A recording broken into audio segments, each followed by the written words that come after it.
so congratulations on this movie. It's getting such a lot of positive buzz. How soon after Pete's Dragon did you begin working on this film? I started developing it while we were still in post-production on Pete's Dragon, and then I started shooting it 2 days after we finished. So it was a very, very compressed period of time in which we put the whole movie together, and certainly a very fast turnaround time from one movie to the next. What I found interesting about both films is that they take place in an era that's never clearly defined. Was that a conscious decision? Yeah, all my movies to date have sort of had that sort of quality to them. And A Ghost Story is the first movie that I've made that has any sort of modern technology in it whatsoever, because you see the characters on computers at one point or another. But I like liberating movies from contemporaneous existence. I like them to sort of exist in their own realm, and I find that the stories I tell work better when they don't take place in any particular period. So in spite of the fact that you might see a MacBook Pro in this movie, I still like to think of it in terms of a, not really mattering what time period it takes place in. You not only directed this, but you wrote the screenplay, so is it safe to assume that you believe in ghosts? I believe in ghosts in a very non-specific way. I like the idea of ghosts. It's a comforting thought. It's a sometimes frightening thought. But I don't necessarily subscribe to the idea that there are specific souls stuck on Earth who are haunting us or trying to get something across to us. I'm totally open for that to be true, but I don't believe in it. And are there any ghosts listening that want to, declare their presence to me, I'm very open to that experience and would be delighted to have proof. But as of yet, I have not received any, and so I humbly just accept the possibility without actually believing in them. I thought that once Casey Affleck was under the sheet, it would just be a different actor playing the role, but I was surprised to find that it actually is him. What difficulties are there in directing somebody who's completely covered by a sheet?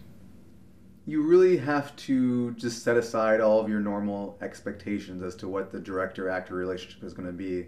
And for the actor, you just have to have a lot of patience, because you're wearing this costume that looks like a bed sheet but is in fact far more complex and far heavier and far thicker, and you can't really see through it too well. You definitely can't hear very well. It's very hot. You feel like you're trapped in your own little private hell while you're wearing it. I know this because I wore it myself just to see what I was asking people to do. And the directing process is greatly reduced.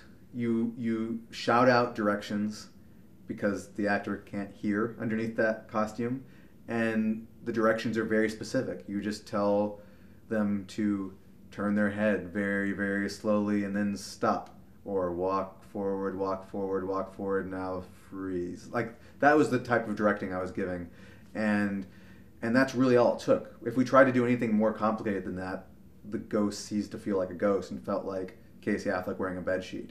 But the simpler we got, the more refined we got, the more mechanical we got, the more the ghost took on a ghostly presence and started to work as a character. How did the designers at Weta Workshop help you with an aspect of this film? They helped us in the sequence in which the ghost essentially travels into the future. He exists for long enough that he winds up in a futuristic version of the house that he once lived in, which is now a skyscraper. And we tried to shoot that practically on the top of a skyscraper in Dallas, but it was just too windy. It was dangerous. It was really hard to get the shots that we wanted. And so I called up the team at Weta Digital who made the dragon for Pete's Dragon and asked them if they could help us out with it. And so they came in and we shot that entire sequence on a green screen stage in Dallas, and then they built the building and the city and everything around the ghost. So the only thing real in that sequence is the ghost. And even though there's not much dialogue in this film, there is one scene at a party where there's one character that gives a very lengthy monologue about life and death. Was there an inspiration for that monologue? That monologue just comes out of my own fears, my own existential dilemmas, and my own anxiety about where we're going to wind up, both as a human race and as an individual living on this planet. And I was having a lot of sleepless nights. I was feeling very pessimistic about the state of the world, and I wanted to work through that. And that monologue represents my own thought process as I worked through my, existential dilemma. So I don't feel like it's 100% representative of where I wound up, and nor is it 100% representative of my own personal philosophies or ideas, but it does represent the journey that I went on. And as such, I feel it's important in the movie because it opens up the way in which one engages with the film. It gets much broader at that point. All of a sudden, you are looking at the movie in a much grander, from a much grander perspective, and I needed to make sure that audiences were ready for the direction the movie takes after that monologue is over. And speaking of that same scene, Kesha makes a cameo in that. How did that come about? I just love Kesha music. I love her. I love all of her albums. I love her as a person, and I wanted to have one of her songs playing in that party. And in our pursuit of finding one of those songs that we could use, we began to ask of ourselves, maybe it would be better to have an original song written by her. And that led to us asking ourselves, maybe we just want her to be in the movie. So we didn't have any connection to her. We didn't know her. We didn't know her manager or her agent. But we just, basically put that desire out into the universe, and the universe responded, and she flew to Texas and showed up on camera. That's so cool. I noticed that the movie has something really unique about it in that the aspect ratio, it's almost a square. What was the reason for that? I just like that aspect ratio. I really have always enjoyed it when I see it, particularly in modern films. Kelly Reichardt used it, Gus Van Sant used it, Andrea Arnold still uses it for every movie she's made. And it's very pleasing to me on an aesthetic level. So I've been wanting to employ it for a while, but I wanted to wait for a movie where it felt right to use it, where it felt like it could add to the film, add to the experience of the film. And this film felt appropriate because it's about a character who's stuck in a very claustrophobic environment.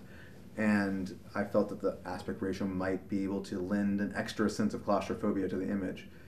Beyond that, it is a very nostalgic frame because it feels like an older film. It feels like something historical.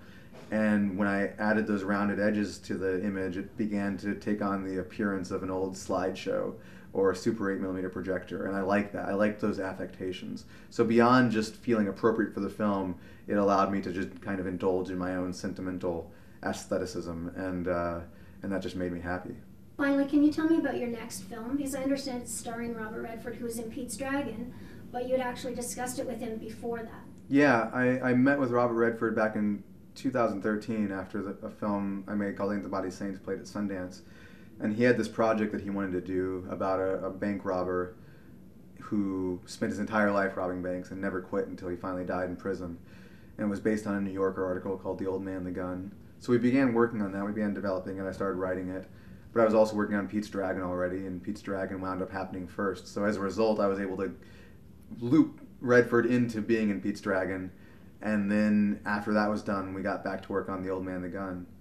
So that movie it has now been shot. We filmed it in April and May of this year. And as soon as I'm done releasing the ghost story to the world, I will get back to editing that, and I'm sure it'll be out sometime next year. That sounds amazing. I'm really looking forward to that one. It's a funny movie. It's definitely little. It's a very tiny, handmade sort of movie in the same way that this movie is, but at the same time it's a Robert Redford movie. So it's got a movie star at the center of it, and there's no denying that Robert Redford is the last great movie star we have, I think, and it's been an honor to make not just one but two films with him. Yeah, I can imagine. Thank you so much for talking to me today. Thank you. I really appreciate it.